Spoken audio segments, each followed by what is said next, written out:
Koto knows a thing or two about making Batman statues. Their pre-Flashpoint style ARTFX is one of the most popular Batman pieces out there, and their All-Star Batman and Robin 2-pack has one of my favorite Dark Knight poses in any size or price point.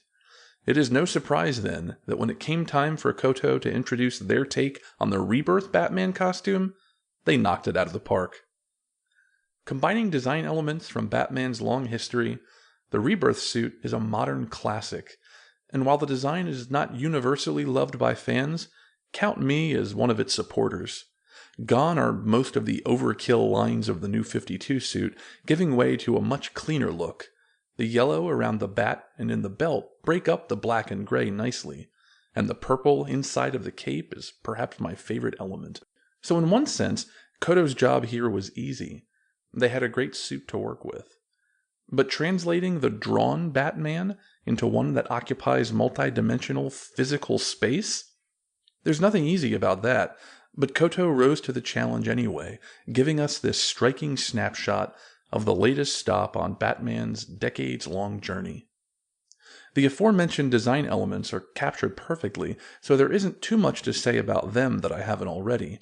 But the sculpt is where this one truly shines. The musculature is the sort of balanced beef that Bats has had these past few years, whether drawn by David Finch, Mikel Hanin, Joel Jones, or others. The pose is intimidating, and depending on your viewing angle, it even suggests different stances. One more of a winding up stance as he prepares to throw the batarang, the other a bit less kinetic, but nonetheless imposing. The cowl is excellent too, with the ears short, as they should be, and great detail in the brow, and perfectly Batmanish eyes. This gives way to a nicely swirling cape reminiscent of some of Hanin's work on Batman Rebirth #1. As much as I love the Batman from the All-Star 2-pack, it had a spot or two with very noticeable seams, the biggest offender where the head connects to the neck. The seam wasn't aligned to any natural division in the cowl, so it really stuck out if you were up close. The Rebirth statue has none of these problems.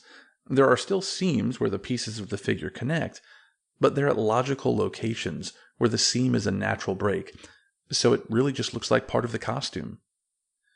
In the final analysis, this is an outstanding piece from Koto.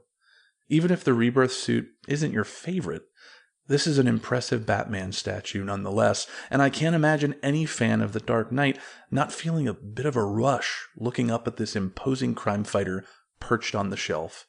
You can get yours today, wherever Koto's products are sold.